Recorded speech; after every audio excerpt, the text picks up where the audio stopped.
Hello everyone, I am your host Warrior Angel. Welcome to A Tale of Two Cities. This is my new narrative let's play for Total War Attila, and we're going to be following the journey of the Alani people in their search for a new home after being forced to flee from their lands by the Huns, and eventually maybe even build an empire. We'll just have to see how things go. We're going to be following the normal conditions as much as I can, instead of having any special victory conditions this time round. And I've got a whole bunch of mods I'll be using for this campaign, which I'll have in the video description down below, and I'll be talking about at the end of the video about why I've decided to go with them. Anyway, without any further ado, after seeing the introductory section about the hordes, let's meet our protagonists, shall we? On the west side of the bank of the Black Sea, we've got Respendial leading the Seekers of Glory. Now, he's going to be taking his horde due west in a search for new lands. He's heard rumours of rich, fertile lands down in Spain, so he should be settling probably around Narbonesis, Tarraconensis, something like that.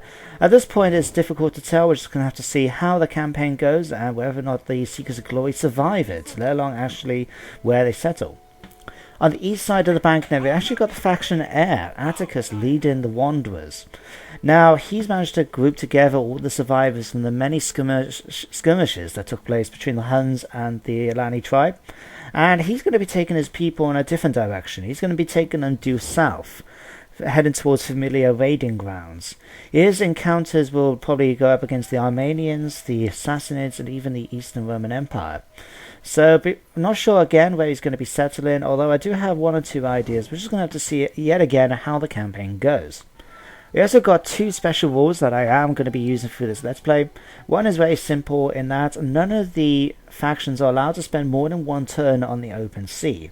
It's supposed to represent the fact that the horde consists of families, livestock and that. Can you imagine trying to get that many people and livestock onto a ship so quickly and to survive on boats when you've had no experience? Exactly. So they're going to be not allowed to do that. The second one is actually to do with the family tree. Now, given the skirmishes and the fact that the horde is now divided into two, it meant that the royal family itself has been divided as well. Respendial is with the Seekers of Glory with his wife Alashtum, his bastard son Sassus, and his youngest daughter Rishtiaya. They're going to be accompanying the Seekers of Glory. Now, on the Wanderer's side, though, is Atticus is called leading them, but he's also going to be accompanied by his wife Mayasara and his sister Mada that he managed to rescue from the Hun people instead of being taken away. All this rule basically means is that Respendial is not going to be able to use Mada for any sort of diplomacy involving arranging marriages. Only Atticus can do that really with factions near him rather than near Respendial. It also means that any sort of situation that comes up regarding the other nobles or the faction leader using experience and influence, it just means that we're going to have to pretend there's Atticus doing it, even though it's actually Respendial using up his experience. Anyway, without further ado, let's carry on with the actual gameplay campaign. Starting with the Wanderers, I was tempted to actually take him down towards Anacopia, go for a rich provincial capital to start with, but given the fact that it is a walled settlement and we don't really have the troops available at this time, I decided I was going to try and take him around the mountains instead, the Caucasus mountains if I've pronounced that right, and go for the vulnerable towns down there. Unfortunately though, I actually moved too far. I couldn't actually encamp this turn, so I was just forced to try and take them to the end of their move points and be able to try and start sorting out the army as of next turn. Going back over to the Seekers of Glory, I already had a target in mind, Petrodava, which is currently being held by the Bastarnians. So I decided to move the horde just a little bit closer, close enough that they don't seem like an obvious threat, but at the same time close enough that I can actually attack them within a turn. It was tempting to go up to the Greek Hungarians' place down in Obia, but given the fact they were tributary states of the Huns, I didn't particularly want to have them on my war with me already. They're not at war at the moment, and I just decided to take that as the Huns no longer see the Alani people as a threat, but they will be dealt with by the Alans later on in the campaign. So, given the fact now that I've done the movement, I'm happy with the Seekers of Glory for the moment, I've got them to encamp, where I'm going to have to start sorting out their army. As you can see on the recruitment options, I've got a couple of unusual options thanks to the mods that I'm using. So I decided first of all to go ahead and get a new extra unit of mounted tribesmen, just so I can actually have an equal number of horses, as well as some steppe levy, just in order to start sorting out my front line a little bit. Heading over to the building section, I need buildings and need money. So given the fact they have quite a high level of growth to start off with, I went with an artisans and a herders camp. If that's the name of it. Yes, herders camp. The reason why is because the artisan could be upgraded into a cart reader, which will give me access to onagers, and then the herders camp will eventually give me more money and food. I also decided then to recruit an agent. I do have a couple of options, as you can see. We've got two Attaces, one of which is a hunter and the other one is a spy master. And we've got a Garros, who happens to be a criminal. I was tempted to actually go for Attaces, the spy master, but I decided in the end to go for Agaros, as his criminal trait allowed me to have a more even distribution of stats rather than focusing more on one or the other. So he turns out to be reasonable, slightly old at 34, but that's okay. But he does have the fortunate trait, which actually allows an extra bit of success chance. I'm not going to be complaining about that in the slightest. I hope to be able to try and use him in the upcoming turns, start building up experience early while I can. The next bit I want to do is sort out technology. Now I do have a couple of options to start off with, and it would be great to go for militarized society so we can get cheaper upkeep. That will be a priority eventually. But looking at the options, I decided to go for community property. The idea being that as part of a horde where the lives of your people are quite important, it's more important to ensure that everyone eats rather than worrying that one person owns more than the other. Especially when it comes to important things like livestock and that. So I decided to go for the community property, which would take 2 turns to upgrade and allow me access to better livestock and that eventually. Going to the diplomacy menu, as you can see, I'm actually not at war with anyone, not even the Eastern Romans, thanks to yet one of the other mods I'll be talking about later on. I've got a positive attitude and a military alliance with the Vandals, as you can see, and everyone else is either neutral or just doesn't like me in the slightest.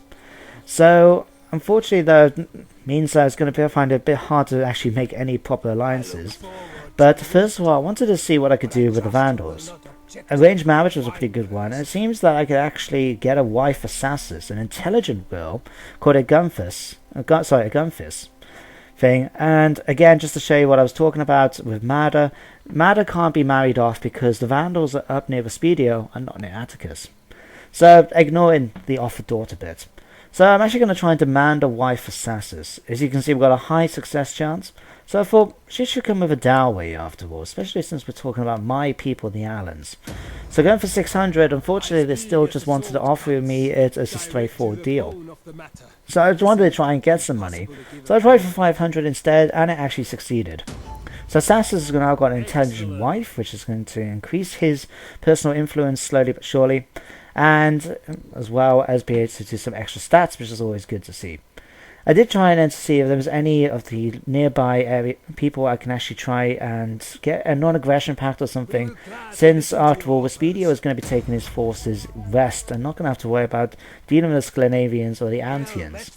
Sclavians weren't willing to actually do anything if I remember right, but the Antians were willing to just take a non-aggression pact, which is pretty good. It could be useful to gain their support later on.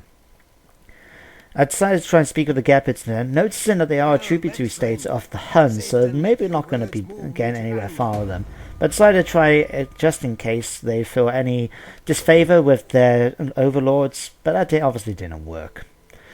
Finally then, I just decided to try and sort out the officers a little bit. Goa I'm going to take as, I can imagine him, despite being young, being a wise in power in the court, and he's managed to wriggle himself into the position of companion for Respendial. Kadan is going to be making the other companion in the next upcoming turn, but unfortunately I can't do anything because I just had to replace him as the leader of the Wanderers instead. Finally then, I decided to go ahead and end the turn.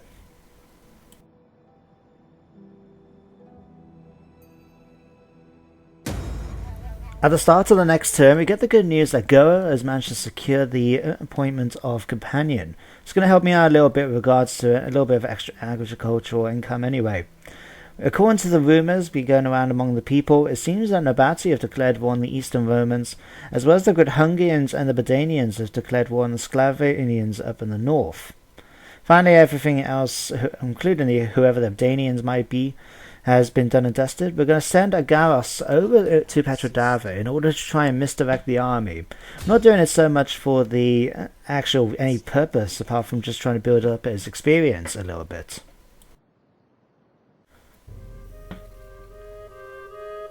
Did you do as I asked?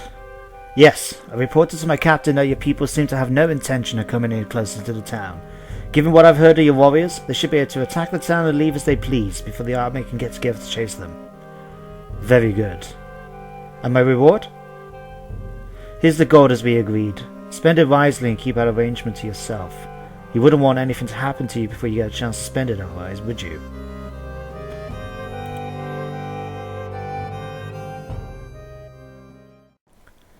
With that, Agaos managed to get a success and misdirect the army. As I said, it's not going to do any real use, apart from trying to level him up as this. Looking at the options, I decided to go with misdirection, given his success so far, as well as infiltrate. I suppose as a criminal it would be a pretty useful skill to have, to be able to infiltrate and get away with things a little bit better.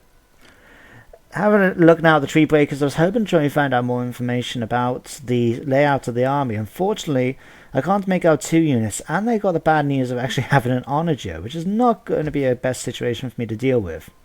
I did have a look and see if I can look at the garrison as well, but unfortunately I couldn't access it. So it seems that Garros has managed to do that well a job of finding out about the army itself, but instead managed to at least sort out what's going on and keeping the army a bit misdirected for the moment. Go back to the Seekers of Glory now. I decided to try and build up the front line a bit more. So I went with some Summation Warband, who heavy swordsman, which will be quite suitable to try and deal with any spearmen I might come across. An extra unit of Steppy Levy to just hold the line against the horsemen. The Herders camp now has been built, as well as the architect, so it's just a case now of slowly but surely waiting for the growth to build up over the Seekers of Glory before I can actually do anything more with the buildings options. Back now on the east with the Wanderers, I can finally make sure to move them far enough that I can still enter encampments, and therefore get a little bit more money coming in through the armies as well. Looking at the armies though, I decided because of the amount of time I've got, I'm actually going to try and disband the Germanic mounted warband. The Steppy Lev troops I can recruit instead will be quite more useful in my opinion, and work out a little bit cheaper, so it works out a little bit better in the long run. With the growth that I currently got as well, I decided to go for lavish tents, with the idea of building up eventually a lawkeeper's tent. I like the idea of Atticus being a little bit more tradition and wanting to ensure that his people's stories and that carry on. As I go into the faction and I try and put Kadan in as a companion, it seems that the bottom of the screen is mucking around a bit for some weird reason, but I managed to nevertheless put him as a companion, so hopefully by the next turn he'll be appointed as one and get a little bit more money coming in. As you can see, it does help. I've already got 1,344 at this moment in time, and with Respendial I decided to actually go ahead and try and secure the lawyer of Goa as well. Despite the fact that he is a rising star in the court, it doesn't mean that he's necessarily completely loyal to Respendial, but we'll just have to see what happens. Finally, then, given everything else has happened, I decided to end the turn once more. At the start of the next turn, I get the notification that my Imperium is actually increasing. That's impressive. I was quite impressed with that, considering the fact that I haven't built any armies up, and it's only because of the first item of research that I've done. It has given me the opportunity to get a few more armies and that, and a few agents, but not really anything I can do at this point. I also get the political obstruction that Kadan isn't able to get to the rank of companion, but Respendial / Atticus managed to sort that out, and then Goa's managed to become more loyal. Always good to see. I was a little bit intrigued though by this. I got a notification that I managed to pick up a Kadan's Inspirer, something that's normally associated, as far as I know, with the for whatchamacallit, the Langobards, the Alamans and that. But unfortunately I couldn't actually find out who it was. I did thought it was Respendial, but evidently not. So, a bit of a puzzle there. But anyway, at the start of this turn then, the first thing I decided I wanted to do is, now that I got a few more troops in my army, I'm in a better position to be able to attack Petrodava. So without further ado, we're charging straight in. See, declared war. I had the option of just bringing in the Vandals, but decided not to. It's only one small faction after all. I was pretty confident about Respendial's forces, be able to take them out. And without further ado, we're going into battle. On the battle sort of screen, as you can see, the balance bar is relatively in my favour. The enemy does have the Onager, which I'm slightly concerned about, and Levy and that, but nothing I wasn't that concerned about. So I decided to fight this one out on the battlefield regardless, being the first episode. So I shall join you guys again in just a second. In terms of deployment, I decided to put my Steppe Levy and my Sarmatian Warband unit on the left flank. Their plan was to try and tie up as much of the enemy as possible, as at this time I could only really see their front unit of spears. But I was hoping that the enemy was going to go for the most obvious threat, which was that. My Germanic hunters were going to advance through the forest end with the intention of trying to take out the watchtower with their fire arrows.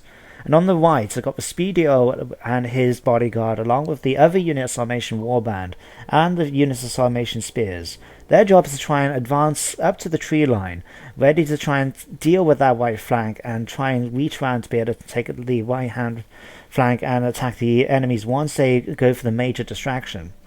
On the left side of the town then, I grouped my horsemen up into two groups, each with 2 units of melee cav and a unit of Sarmatian cataphracts. I was hoping these were going to be quite decisive against the enemy, especially against their missile troops, as they got a few brigads and a few hunters to deal with. So once my main force ties up their melee, I was hoping them to deal with their skirmishes. With that, then the battle commenced, and I started advancing my troops, the distraction, I should say, for lack of a better word, up towards that main group there. And eventually I was starting to notice more and more troops even behind him, but for the moment they still only saw that one unit of Levy. Not sure why the others were able to hide, despite the fact being horsemen, but there you go. I also started moving the Germanic hunters up to the tree line so they can get in range of that watchtower, and the troops on the right, I just moved them just a little bit forward, just enough to stay within cover so the enemy didn't know where they were, because I wanted to see whether or not the axemen would actually move out of the way to try and deal with the obvious threat, allowing me to be able to attack the onagers pretty easy. At this point though, the onagers started to go into range and start attacking that right-hand unit of Steppe Levy. Thankfully though, the onagers focused fire mainly on them, but it did mean that the unit did take quite a bit of a pounding thanks to the onager blows. As you can see, a few people left dead on the ground, and another having just smashed through half of knocked down a lot of the squad, although thankfully a few of them managed to get back up. Annoyingly as well, the watchtower actually started attacking them as well, although as you can see it's not entirely accurate. It actually started sending a tree on fire in the forest, and I think the rest of the forest stayed okay, but eventually now it decided enough was enough. I've even got their own Germanic hunters trying to attack me, so I decided to send them straight in and try and at least get a bit of a charge bonus. But on the right flank, I was still waiting for that axeman unit to see whether or not they were going to move out of the way or not. So my troops still remained in the area. But back on the left flank then, their unit of Germanic horsemen decided to charge straight in. Their main target was that unit of Steppe Levy that's been taking hit after hit, and they're still firing into it, despite the fact that my troops are now in close combat with theirs. With that now, I thought enough is enough. They've managed to get most of their units into close combat with mine, so I decided to bring my cavalry round now to try dealing with their skirmishing units. Unfortunately for me though, I actually stopped paying attention. It turned out to be quite a bad thing in regards to some of my Sarmatian cataphracts, but there you go. My Germanic hunters now still try and attack that watchtower, doing some damage, but they end up taking so long that if it was in the end, it was down to the ground troops, the Sarmatian spears, that actually captured them. Seems that the onagers now decided to go for a more worthwhile target in the form of my general, but luckily he still survived, and the war dogs managed to get into close combat now. Now war dogs aren't really that good against, heavy armed troops. Against the lightly armed crewmen of the onagers, they proved with no challenge whatsoever. It was just a case of wanting to make sure they kept in close. Over on the left flank now, my horsemen I should say, have managed to get into combat. Although it is annoying that, I've forgotten that the enemy actually left a unit of spearmen in reserve. So they've managed to charge in and start doing some damage against my horsemen, despite the fact that my horsemen initially outnumber them by quite a bit. In the back there as well, you can see that one of my units are Sarmatian cataphracts is trying to deal with some enemy brigads. I was actually thought that my horsemen would do a lot better than they did, but the brigads actually managed to defeat them, thanks to the watchtower that's behind them and the fact that my cataphracts aren't that good against enemy missile fire. In the centre though then, thanks to all the spear units and that, my Sarmatian Cathars aren't doing so well here. And they actually end up retreating. Thankfully though, thanks to the Alan's special traits, I don't have to worry too much about any, my cavalry get destroyed thanks to, you know, post-casualties, war battle casualties, so that's pretty good. In the centre though, my Step 11 my Sarmatian warband is still fine strong, even though that one unit already decided to retreat. And at this point though, then they managed to finally destroy the watchtower thanks to that Sarmatian spear unit. And Respendial and now continue to make as fast as they can to try and join up with the war in the centre. My cavalry is still trying to do some damage, and thanks to the sheer force and numbers, and the war dogs, they managed to sort out that unit of Germanic levy, but they managed to do a very good job, and at least destroy quite a few of my men. Annoyingly, but these sort of things happen. Seems my Germanic hunters are still trying to attack the watchtower for no real reason, considering the fact that it's now been stopped. And I summoned the war dogs in once more to the Sarmatian spears before sending them out for the next enemy. With the enemy, my troops now coming in from the back as well as from the front, this Germanic levy in the centre bit decided now to retreat. Although the brigades here continue to be quite a bit of a problem. This unit then started to retreat and finally broke. But this one, you know, my horsemen weren't really sure what they wanted to do. Did they go after them or go after the survivors from the other one? So unfortunately it was a case of cat and dog. The brigades retreated, they came back. Their watchtowers continued to do damage against my troops, eventually causing another unit to retreat once again. Very annoying indeed. That unit of brigades turned out to be a lot more pain in the arse than I actually thought they would be. And as you can see, the watchtowers still causing damage. The Cathars, like I said, aren't really that good against missile fire. So the fact that they were just standing there letting the tower shoot at them with fire arrows as well eventually caused another unit to break. Very annoying, but there you go. Back though in the centre of the town, at this moment in time I saw that unit of bows on the top of the hill, but I had a feeling the enemy's noble, as you can see there, was somewhere in the centre, but I wasn't sure whereabouts. So I decided to take my troops up there to try and deal with them. It seems my dogs are still going around trying to kill off some of the survivors. Very good. And it was just a case now, like I said, with cat and dog with the brigades. No pun intended with the dogs anyway.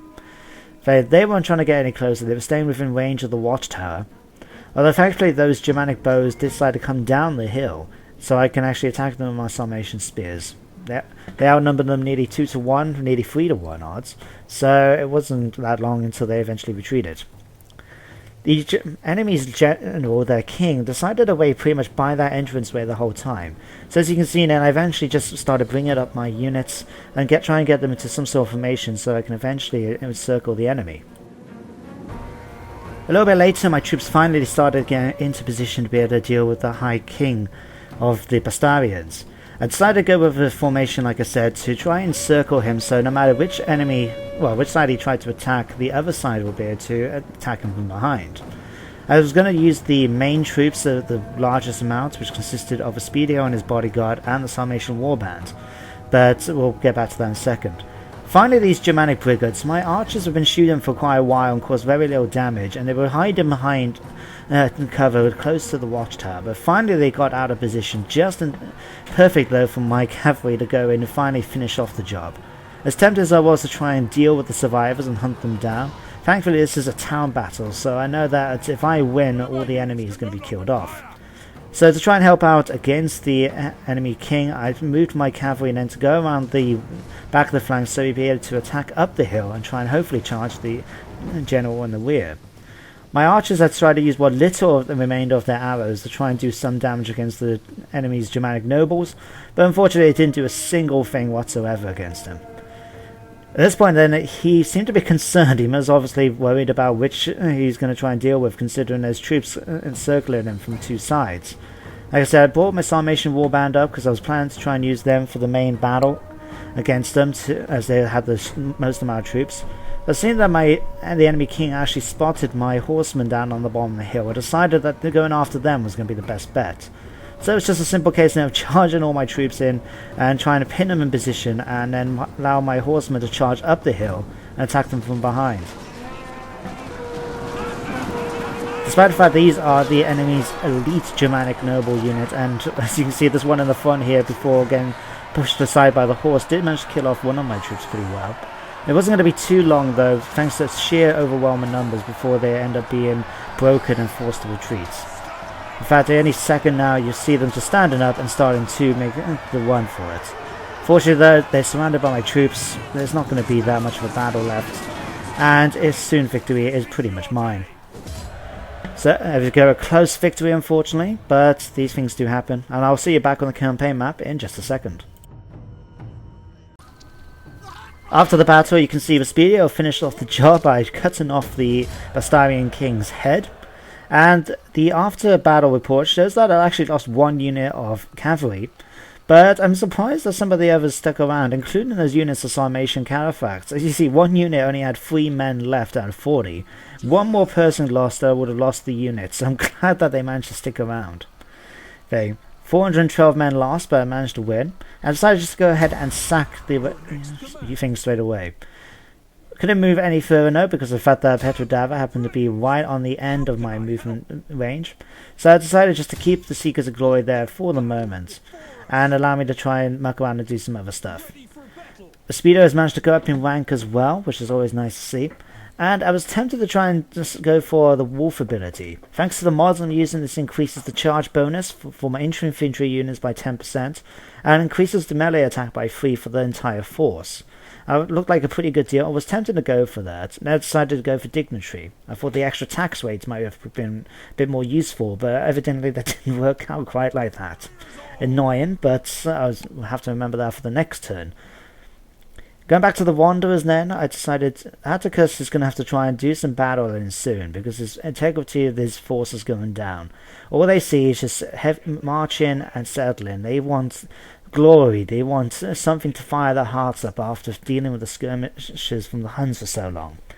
But nevertheless, I moved them round to the east side of the Caucasus mountains and settle them down once more. I'm going to take the opportunity now to try and build up some extra troops for them. I decided to go for some steppe tribesmen because they got better melee attack and defense compared to the brigads. Although brigads do have precursor ammo and they're very good at actually capturing stuff such as watchtowers.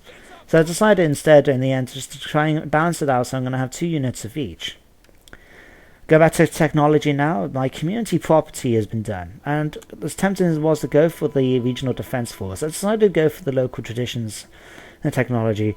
I have a feeling that given the fact that the Alani people are now a horde and being driven from their lands, even though they're going to try and find a new one, it still want them to actually keep their traditions, keep their people, not just the people, but the stories, their culture alive. Going back to the family tree, I was hoping to actually try and use Respendial's influence to maybe try and get some more money, but unfortunately I couldn't do that. It happens. So, looking through though, I did see that Sass is only 1 influencer point away from me able to get him as a retainer for Respendial, which is something I look forward to. Finally then, given everything else is now done and dusted, I went ahead and ended the turn. At the start of the next turn, I get told that the quadrants have been destroyed. They didn't last too long, did they? And it seems like Kudan has managed to have his heart fallen for a young woman called Opia, who seems to have a faithful reputation, and given the fact that he is a faithful companion of Atticus, I decided to allow him to marry who he wanted rather than force him to do anyone else. Go back to the Wanderers again. It seems that the Sabirs have turned up, but they haven't done anything towards me, so I'm just going to leave them to it, and continue taking the Wanderers down south, around the east side of the mountains. The town of Gabala is now coming up within range, but I'm going to need a few more troops, I think, before I feel comfortable actually trying to take them on. So I allowed the Wanderers to camp and looked at my options. I decided to go for another unit of mounted brigades because their excellent capture power will be pretty useful against the watchtowers.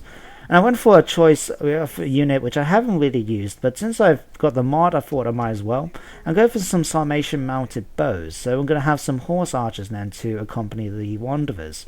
Given the fact that Atticus himself rides with some horse archers, I decided it would be a good choice. Back with the Seekers of Glory, I first of all moved Agaros through the mountain pass to see what's going on. And with Petrodav and the Bastarnians, I decided I was going to actually subjugate the faction. I figured having the allies will not only be useful later on when I actually settle and start trading, but it also allows me to get a little bit of money from the tribute, and more importantly build up my forces once more. As you can see, my troops haven't been able to replenish for quite a while, including my cataphracts. I've only got a grand total of 10 people between these groups, so I should have had 80 instead of 10. Finally, then I decided I was going to recruit from them a unit of mounted brigades in order to improve the horsemen and replace the one that I lost. And I also thought about saving up my money in the future so I can eventually upgrade the artisans camp to a cart wheeler so I can actually access onages, which is going to be pretty useful against the Roman towns I'll be encountering. Anyway guys, I'm going to bring this episode to a close, so I hope you tune in for the next episode of A Tale of Two Cities.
Hello everyone. First of all, just want to say thank you for sticking around to the end of the video to watch this.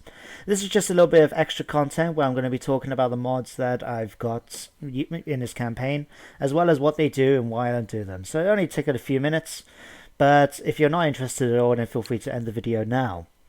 The second thing I want to do is just thank you guys for watching episode 1 of A Tale of Two Cities. Hope you guys did enjoy it. I know I still need to improve on my, skills sets basically when it comes to it, such as video editing and that, but it comes with practice, and I'm quite a bit out of practice since it's been quite a while actually since I did the last episode, well, relatively speaking, of the Phoenix Rises thing. So yeah, I'm out of practice and I still got a little bit of practicing to do, but hope you guys will enjoy and stick around and watch the future ones as well.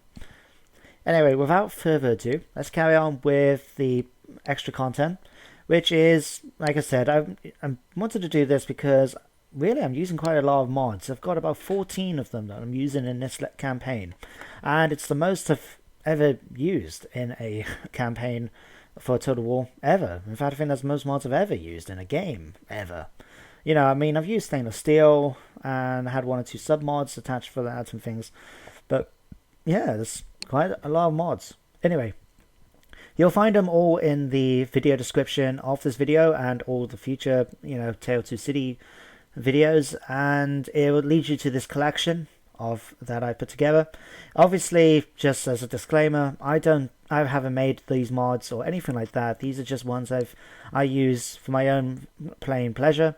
You may agree, you may disagree, that's up to you guys. But I just wanted to talk about them, and all the credit does go to the people who have created them. They've put a lot of work into them, and I hope they continue to do excellent work in the future. So these are the mods I'm actually using. There's 14 of them, as you can see, and I'll just go through them quickly one by one so you have an idea of what they are. This one is AI will colonize the burned world and occupy more. As you see, it's got a quite high rating, 5 stars, and what it does, it basically encourages the AI to recolonize desolate regions more and actually to be more likely to occupy a region rather than sacking it, razing it, and what have you. So this is a screenshot from the creator, which is JG Boss, down there, and as you can see, it looks pretty well. Pretty much all the regions have been captured, and that is rare. Only 1 or 2 desolate regions, such as the bottom of Spain here, and Londinium, I think there. thing. Obviously, I mean, it doesn't stop them completely raising it. I think that's the only one that can do that is the no one can raise mod. But I like raising, so it does have its uses. So if anything though that can counteract that a little bit, it's a good mod in my opinion. This one then is the Alani Nomads mod by Chemical Climate. Well, this is the mod that I'm using, which replaces the generic German troops with steppe units instead. So as you can see here, all unique Allen units are still available, all Sarmatian and Gafursi and units, etc., as well as the Germanic nobles, because that's your standard bodyguard unit. So several units have replaced them, and the garrison's been changed as well. So it is nice that you can actually use Germanic troops and the steppe troops in custom games, so you can experiment around a bit and see which ones you would have preferred to be using. And this is just the list that I got. As you can see, it gives you shield archers, levy, and spearmen, and all this. And even, interestingly enough, shamans of the internal sky, if you get them from the Tengri religious buildings. And it replaces all the ones like Germanic warband and lancers and stuff. So it is a slightly thing, because it means, for example, the Germanic archers, I think, got like the longest range out of all the ranged units, and I haven't got access to them anymore. But I don't mind so much.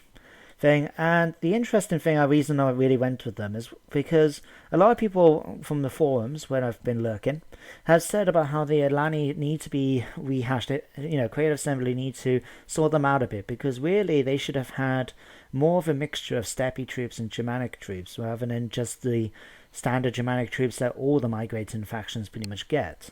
So this mod actually makes them more steppe. It says here, this mod is fairly accurate, as the islands were originally from more eastern nomadic people, would have been far less Germanic than the fellow Great Migrators. So it is a very good mod. It gives you a bit of a different taste. I mean, you get some of the troops from the Huns, but that would use, as well as the Alani and that, but also so it gives you a bit of a different gameplay experience than if you just played them with the straightforward Allans. You got Prometheus's better auxiliaries and better trade triggers. Now these are really good. He is a very great mod. I recommend pretty much all of his mods. And as you can imagine, this one increases the auxiliaries, make them a bit better. And for example, if I go on this one, for example, better auxiliaries. As you can see here, villain auxiliaries weren't really good because they have a very weak and useless 1% movement speed. Or it didn't make much sense, and +1 cunning because of a noble steed. So he's gone through and changed a whole bunch of them, and some of them even have realistic drawbacks, like you say here. Again, chainmail shirts, they may buff the bodyguard's armor, but will decrease the movement speed. It is a really good mod, and it gives you a bit of extra thing. This one increases the trade triggers, and you can also use it with another mod, which this is the standalone version, but it is another version compatible with ranks and bonds, which I'm not that familiar with, so you have to check that out. Don't lie to me, game. Relevant attribute displays. This just increases the units that you can actually see. For example, if I pop on here now, this Magister Militum actually shows you, for example, things against attack against cavalry and that. It shows you for missile troops, the range that they can shoot. It just shows you a few extra traits, which is very handy to see. Faction traits rework. This is my favourite out of Prometheus's ones. What it does, it basically reworks nearly all of the factions to have their traits so they're more unique, more stand out a bit. So, here's a couple of examples down here, for example. And for specifically the Allans, what it does, he's changed the cultural trait, the Great Migrators. So rather than having it as plus 250 growth when you settle down, it's plus 500. And it also gives you the standard Allan traits, but also increases the battle speed of the cavalry on the battlefield by 5%. And also increases the amount of ranged ammunition for horse archers and that sort of thing by an extra 5%. I think it's something like that, but I'll show you at the beginning of the next episode exactly what it does. But this also does a whole bunch of things, like you can see here for the Huns. It gives you their infantry get less morale, so it encourages you to try and use more horse and cavalry based armies because of it. So it's just a very nice little mod, and it lets you try and focus a bit more on their strengths as well. Got fertility +1. I decided to just go with that because as much as I enjoy seeing things such as the Abdanians going down to Spain, for example, to try and migrate away from or get into more richer, more fertile lands from Britain, I also like the idea having it that, the Geats, for example, would actually stick around and try and make an empire up in the north, rather than just migrate straight down south. So this helps a little bit, because as far as I know, one of the reasons why the AI does that is because it wants to be in areas with rich fertility, just like the player normally tries to do. The next one is Job for a Cowboy, Alani Horse Archer Unit Pack. It's a nice little mod. It's what allows me to get horse archers, even though I'm a migrating horde. So as you can see here, it adds a new horse archer unit to the Alani faction as recruitable whilst either migrating or as a settled faction. It has 3 tiers. And he's got other mods that you can use. I was tempted to try and use them, but I decided to keep with what I've got instead. But quite interestingly enough as well, it gives you horse archer generals. So what this does is that Attaces has currently got one unit of them as his bodyguard. Or you'll see him in a future episode riding with them. But what it does, you pick your general, whether you kick one out and replace him or what have you. And then you get the choice, or it actually gives you the choice to either have Germanic nobles, like Respendial does, or these horse archer general units. And you can pick it up, and they've obviously got different traits in that. So it's an interesting little mod, and it does give you horse archers, which is something you would imagine from an eastern nomadic faction like the Alans. KRA's Faction Leader Mod 2 is just basically reskins the faction leaders so they look a little bit more cooler. And it's got a whole description down at the bottom here, like what he's done, and that's or some of the changes. But just to give you an idea, if you're really interested, Alan should be here, actually. So this is Respendial. As you can see, he's just modified it a bit, so he looks more heavily armoured in this picture. Then got a bit of more nice little beard going there. Then a little sash around the belt. It just changes the, faction leader's appearance a little bit. Then it's just quite a nice little one. Legacy Tech enabled. This is actually something I accidentally left on, but what it does, if you haven't heard of it already, it gets rid of the thing about disabling the legacy technology. So if you're playing as the Romans, you can still use, build aqueducts and stuff like that, as far as I know. I haven't played as the Romans properly myself, so that's just what it does. Legendary Generals and Armies. This is my second favourite one. Not only does the mod by Prometheus, not only does the mod make it so every additional point, for example, it makes your general live longer. Obviously, he can die in battle, but dying from natural causes, the higher his traits, the longer he can live naturally. In fact, I think he can live up to 80 otherwise. Other things then it does, it changes the skill tree around. So, for example, that's why with Respendial, for the first level of Wolf, instead of actually just getting +1/0 and adding increased the charge unit of all the infantry by 10%. I think I increased the melee attack of every unit in the army by +3. So that's that. And the one thing I actually really like, it's got just have a little bit here, like for example, up to level 5, you get a small boost to melee defense and melee attack to troops close to him, and just things. It's a nice little one, I quite like it. I would say that's my second favourite after the faction traits. Legendary Leaders just gives you a faction leader a little bit of extra boost. As you can see, the unit in the King's army gets an extra morale boost because of you should be fighting for their king, and increases the melee defense bonus and morale bonus of the enemies, your king's bodyguard, and that just because he should have the best men. Don't worry guys, we're near the end now. The natural water mod, as you can guess, just makes the water look a bit more natural. I think it's got an example here. There we go. This is one of the first mods that ever appeared on the Steam Workshop, so you should be pretty familiar by now. But it's a nice little mod. I like how it makes the water look. Finally then is this one. This is one of the big changes to the game, and we haven't encountered it properly yet, although there is the bit when you see the diplomacy screen right near the beginning where you notice I'm not actually at war with the Eastern Roman Empire, and this is because of this mod. What it does, the mod has done, he's actually got rid of some of the puppet states that the Sassanids have and replaced their lands, so the Sassanids own them completely instead. I believe there's other changes he's done, like for example the Lakhmids, Armenia, Iran, and Mazun are no longer puppet states of the Sassanids. Only Parthia is. Some of them start off as allies instead. Other ones, like for example the Eastern Roman Empire, are no longer at war with the Alans and the Huns. The Visigoths no longer start with onagers and stuff.